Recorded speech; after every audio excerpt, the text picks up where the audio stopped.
नमस्कार दोस्तों, स्वागत है आपका हमारे चैनल सौम्या भक्ति टॉक्स में।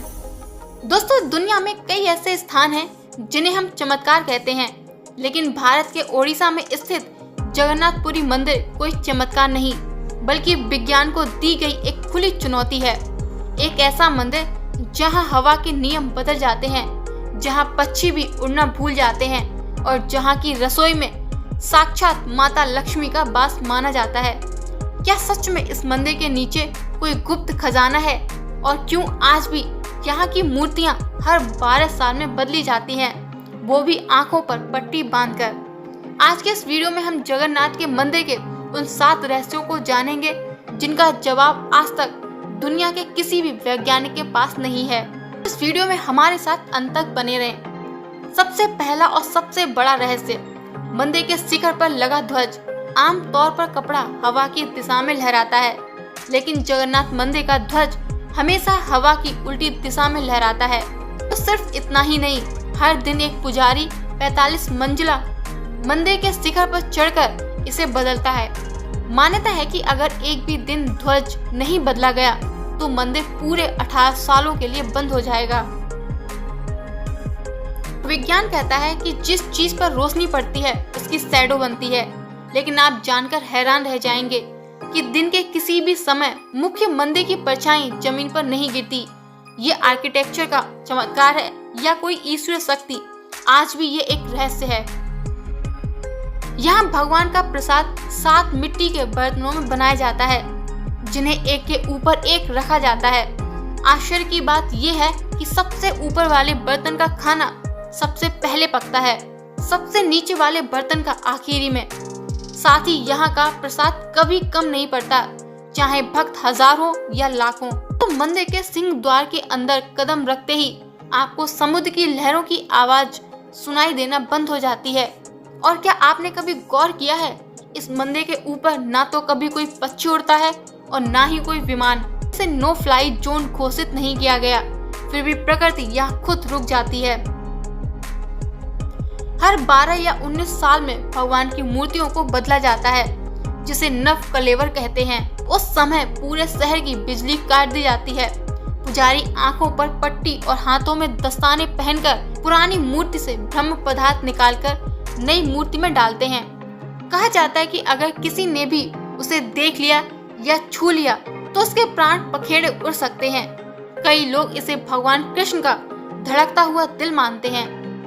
दोस्तों, जगन्नाथपुरी एक मंदिर नहीं बल्कि हमारी अटूट आस्था का केंद्र है।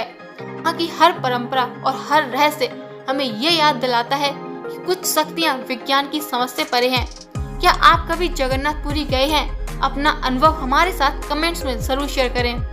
दोस्तों, भगवान को 56 प्रकार के व्यंजनों का भोग लगता है। इस मंदिर की रसोई में जलने वाली आग कभी नहीं बुझती है। इसे वैष्णव अग्नि कहा जाता है। साथ ही प्रसाद पकाने के लिए केवल कुएं के ताजे पानी का ही उपयोग किया जाता है, यानी गंगा जल का नहीं, जिसे गंगा यमुना नाम के 2 विशेष कुओं से लिया जाता है। जो पुजारी ध्वज बदलने के लिए शिखर पर चढ़ते हैं, वे बिना किसी सुरक्षा घेरे के केवल हाथों के सहारे 215 फीट ऊपर चढ़ते हैं। ये परंपरा 18 सालों से निर्बाध चली आ रही है। मूर्तियां लकड़ी की हैं और उनके हाथ पैर पूरे नहीं बने।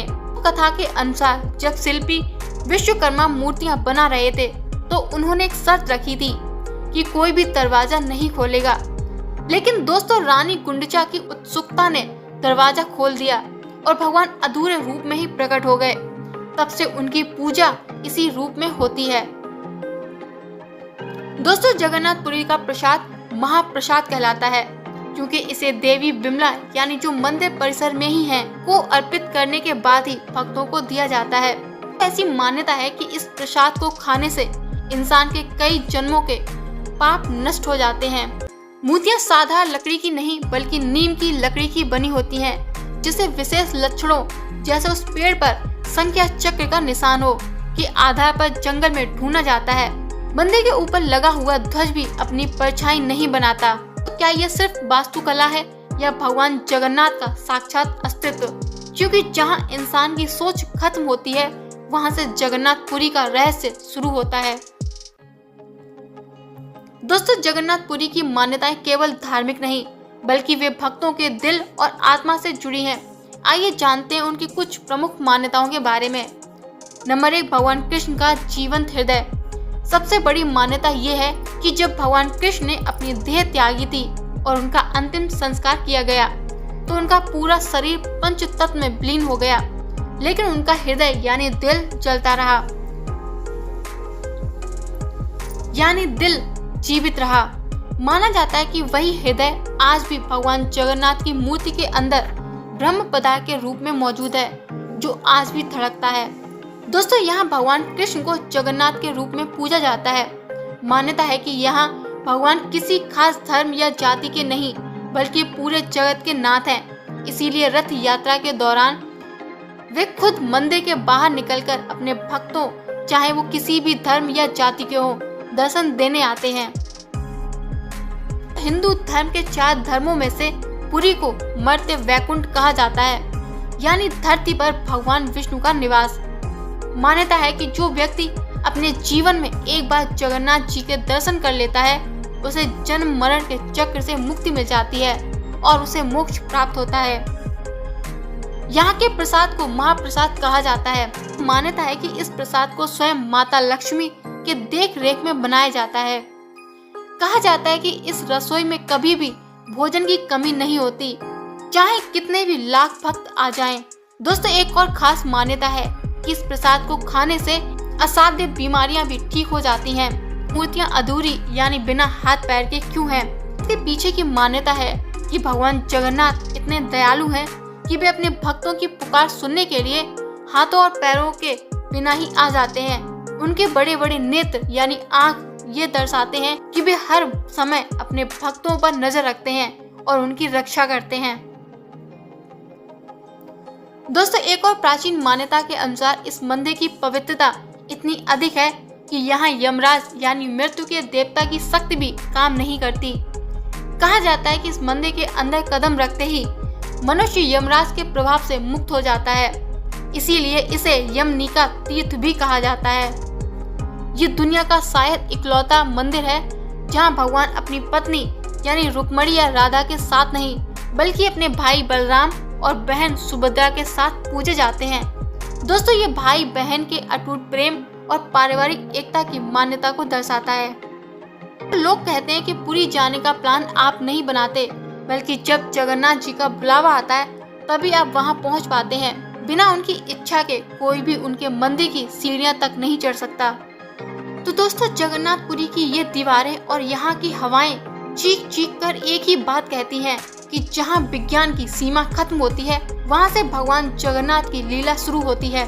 चाहे वो हवा के विपरीत लहराता ध्वज हो या वो धड़कता हुआ ब्रह्म पदार्थ, ये सब हमें ये याद दिलाते हैं कि इस भाग दौड़ भरी दुनिया में आज भी कोई है जो हमें देख रहा है, जो हमारा इंतजार कर रहा है। लोग कहते हैं कि पुरी की गलियों में कदम रखते ही इंसान अपने सारे दुख भूल जाता है, और ऐसा क्यों ना हो, आखिर यहाँ साक्षात जगत के नाथ विराजमान है। भगवान जगन्नाथ को लगने वाले हर भोग के पीछे एक कहानी और एक गहरा अर्थ छिपा होता है, लेकिन खिचड़ी का भोग जिसे महाप्रसाद का एक महत्वपूर्ण हिस्सा माना जाता है, उसकी अपनी एक अलग महिमा है। ये सिर्फ एक दाल चावल का मिश्रण नहीं बल्कि भगवान और भक्त के बीच के सीधे, सरल और पवित्र संबंध का प्रतीक है। इस परंपरा के पीछे एक सुंदर और पौराणिक कथा प्रचलित है। कहा जाता है कि एक समय भगवान जगन्नाथ ने अपने एक परम भक्त के रूप में एक गरीब महिला ललिता के घर जन्म लिया था। ललिता बहुत सीधी, सादी और गरीब थी, लेकिन उसकी भक्ति अटूट थी। वो भगवान को रोज केवल खिचड़ी का भोग लगाती थी, जो उनके पास सबसे आसानी से उपलब्ध थी। भगवान को वो साधारण प्रेम से बनी खिचड़ी इतनी पसंद थी कि वो सब कुछ छोड़कर रात के अंधेरे में भी ललिता की कुटिया में खिचड़ी खाने चले जाते थे। जब मंदिर के पुजारियों को इस बात का पता चला तो वे हैरान रह गए। उन्होंने देखा कि भगवान के होठों पर खिचड़ी के दाने लगे हुए थे। तब से ये मान्यता और प्रबल हो गई कि भगवान को आडंबर नहीं बल्कि प्रेम और सादगी से अर्पित किया गया भोग ही सबसे प्रिय है। खिचड़ी की एक और विशेषता है कि उसकी सरलता और सुगमता। ये एक ऐसा भोजन है जो आसानी से पच जाता है, पौष्टिक होता है और हर वर्ग के लोग इसे आसानी से बना सकते हैं। दोस्तों, भगवान जगन्नाथ का ये भोग हमें ये सिखाता है कि भक्ति में जटिलता नहीं बल्कि सादगी और शुद्धता होनी चाहिए। चाहे कोई अमीर हो या गरीब, हर कोई आसानी से खिचड़ी बनाकर भगवान को अर्पित कर सकता है।